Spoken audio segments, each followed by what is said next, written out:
मैं इस्लाम कबूल कर चुकी हूँ। पहले मेरे पापा ने ये एक्सेप्ट नहीं किया, मेरे फादर साहब ने ये माना ही नहीं। उनको लगा शायद ये इन्फ्लुएंस है, असर थोड़ा बहुत होता है जो आप रेगुलरली जो आप देखते हैं, सुनते हैं, जिस माहौल में रहते हैं। उन्हें कैसा रिएक्शन दिया जब उन्हें ये यकीन हो गया कि मैंने इस्लाम वाकई कबूल कर दिया है। जैसा कि मैंने आपको पहले वीडियो में बताया कि अक्टूबर मंथ में मैंने अपने पापा को SMS के थ्रू बता दिया था कि मैं इस्लाम कबूल कर चुकी हूँ। पहले मेरे पापा ने ये एक्सेप्ट नहीं किया, मेरे फादर साहब ने ये माना ही नहीं। उनको लगा शायद ये इन्फ्लुएंस है, असर थोड़ा बहुत होता है जो आप रेगुलरली जो आप देखते हैं, सुनते हैं, जिस माहौल में रहते हैं, थोड़ा सा असर हो जाता है। तो शायद ये वो असर हुआ है इस पे।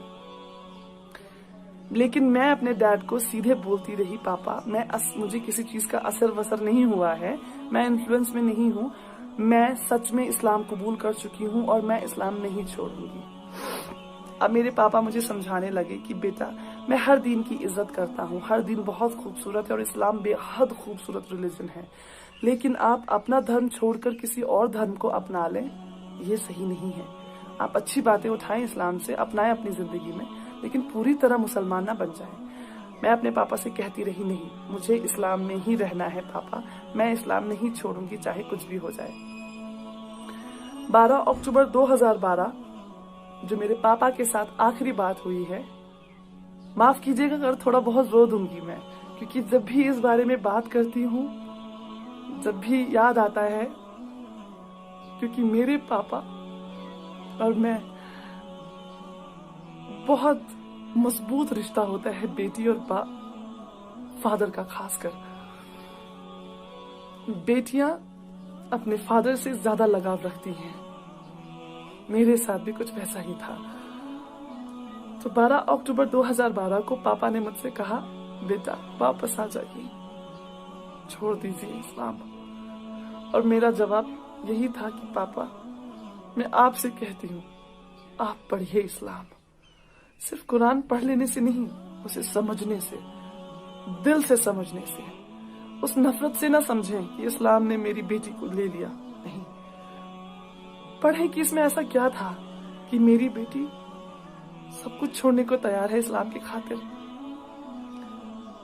पापा ने आखिरी सवाल किया मुझसे, क्या ये आपका आखिरी फैसला है? मैंने कहा, जी पापा, ये मेरा आखिरी फैसला है, मैं इस्लाम नहीं छोड़ूंगी। और मेरे पापा ने फोन काट दिया।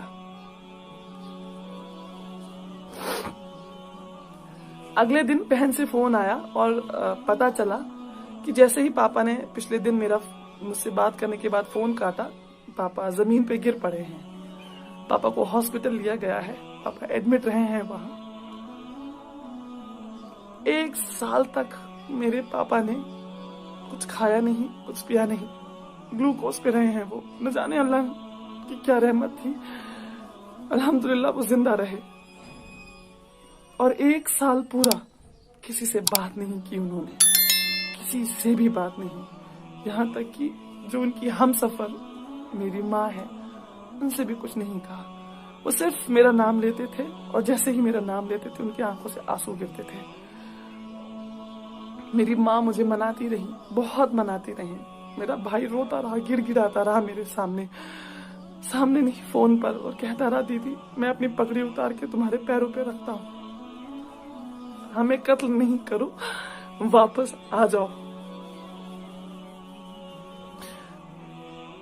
मैं जवाब कुछ नहीं दे पाती थी, मैं सिर्फ रोती थी, दिन रात रोती थी। और इससे पापा को पता चलने के बाद, पापा ही वो थे जो कमाते थे घर में, मेरे पैसे जो पापा मम्मा मुझे खर्चा भेजते थे वो बंद कर दिया गया। आप सोचे, इतना बड़ा शहर बेंगलुरु, उसमें मैं एक अकेली लड़की, और पैसे बंद कर दिए घर वालों ने। न खाने को पैसे हैं, ना जिस कमरे में रहती हूँ वहां पे करने के लिए रेंट। आखिरकार धीरे धीरे बहन ने बात बंद की, भाई ने बात बंद की, माँ कोशिश में लगी रही कि शायद ये मेरी बात मान जाएगी और वापस आ जाएगी। माँ ने भी बात बंद कर दी जून 2013 में। माँ थक गई कोशिश करते करते कि ये वापस नहीं आएगी, ये नहीं छोड़ेगी इस्लाम। माँ ने कहा, जो भी बात आपको करनी है यहाँ आकर करें, जो भी आपको कहना या सुनना है यहाँ आके सामने करें। फोन पे आज के बाद कोई बात नहीं होगी।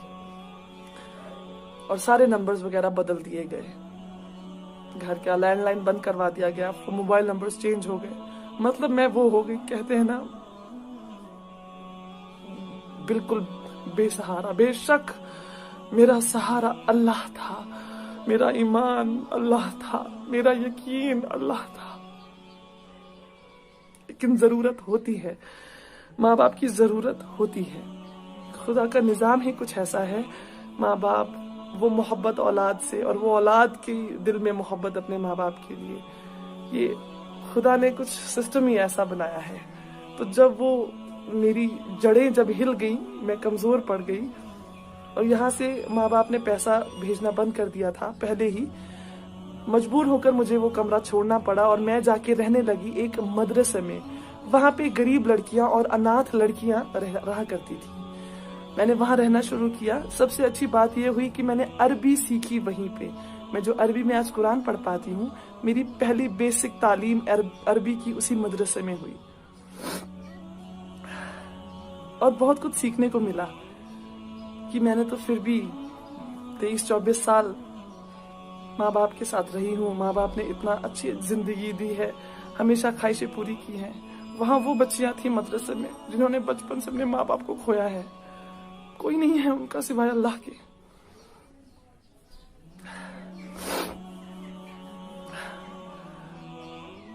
आखिर माँ बाप के साथ बिल्कुल बात बंद हो चुकी। नवंबर 2018 में जो आखिरी बात मेरी हुई है वो हुई है मेरी नानी से। मैंने अपनी नानी को किसी तरह, मुझे उनका नंबर याद आया, एक दिन क्लिक हुआ अचानक से। मैंने जल्दी से वो डायल किया तो नानी ने ही उठाया। नानी से बात हुई, बेहद खुश हुई नानी मेरी आवाज़ सुनकर। मेरे बारे में पूछा उन्होंने, फिर बोला, बेटा क्यों किया तुमने ऐसा, क्या ज़रूरत थी करने की? अब सब भूल चुके हैं तुम्हें, कोई याद भी नहीं रखता है, तुम्हारे बारे में कोई बात नहीं करता। तुम्हारी बात, तुम्हारा नाम लेना सख्ती से मना है, तुम्हारा नाम कोई नहीं ले सकता। तो अब आप जहां हैं खुश रहें, अच्छे से रहें, सुकून से रहें। तड़पना आपको भी है, तड़पना हमें भी है, क्योंकि वो खून का रिश्ता, मोहब्बत का रिश्ता जो हमारे बीच है वो तो खत्म नहीं हो सकता। आपकी माँ को, आपके फादर साहब को आप याद आती हैं, बहुत याद आती हैं, लेकिन जो ये सोशल कंपल्शन होती है ना, जो सोसाइटी है बीच में, इसकी वजह से अलग हैं आप नहीं मिल पाएंगे अब उन्होंने मुझे एक बात और बोली, मेरी नानी ने उन्हें बोला, ख्वाब में भी यहाँ आने की जुर्रत नहीं करना। असली का तो छोड़ ही दे, आप ख्वाब में आने की जुर्रत नहीं करना। आपके घर वालों को तो छोड़ दे, बाकी जो है आपके रिश्तेदार आपको इतने टुकड़े करेंगे कि आपको ये नहीं पता चलेगा, किसी को पता नहीं चलेगा कि ये फातिमा जी गई कहाँ।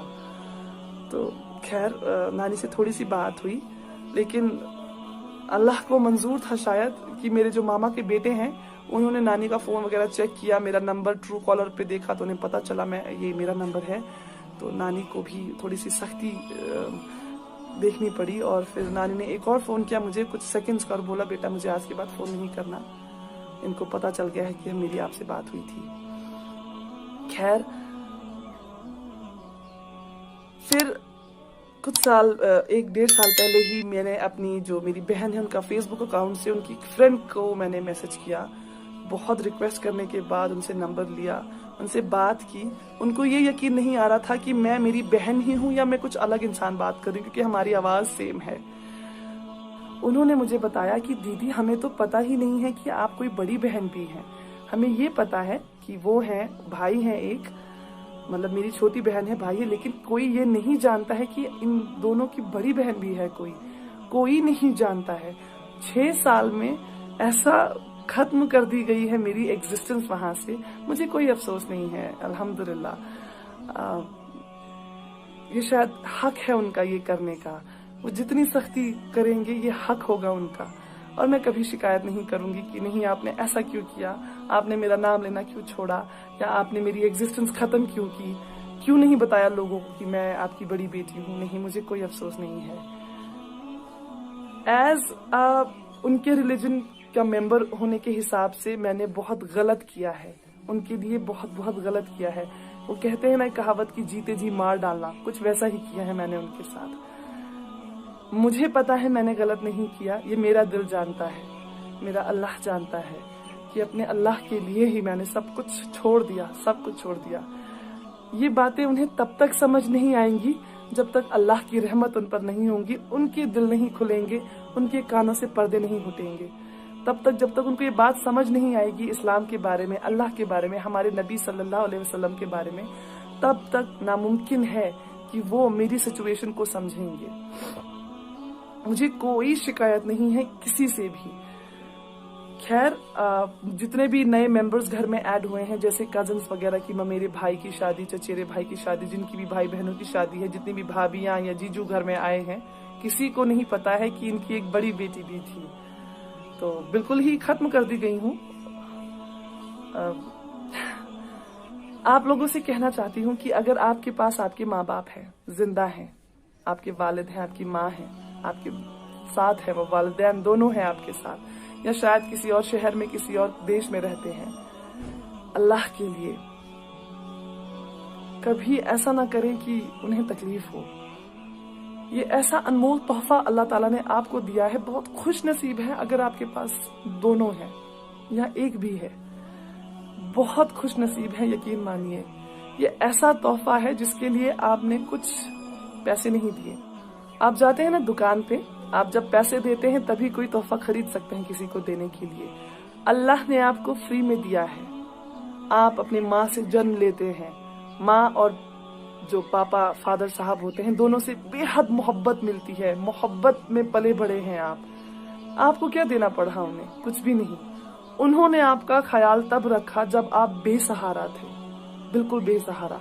जब आप शायद खुद कुछ खा पी नहीं पाते थे, तब माँ ने आपको छाती से लगा के आपका पेट भरा है। जब आपको चलना नहीं आता था, आपके फादर साहब ने आपकी उंगली पकड़ के गिर गिर के चलना सिखाया है।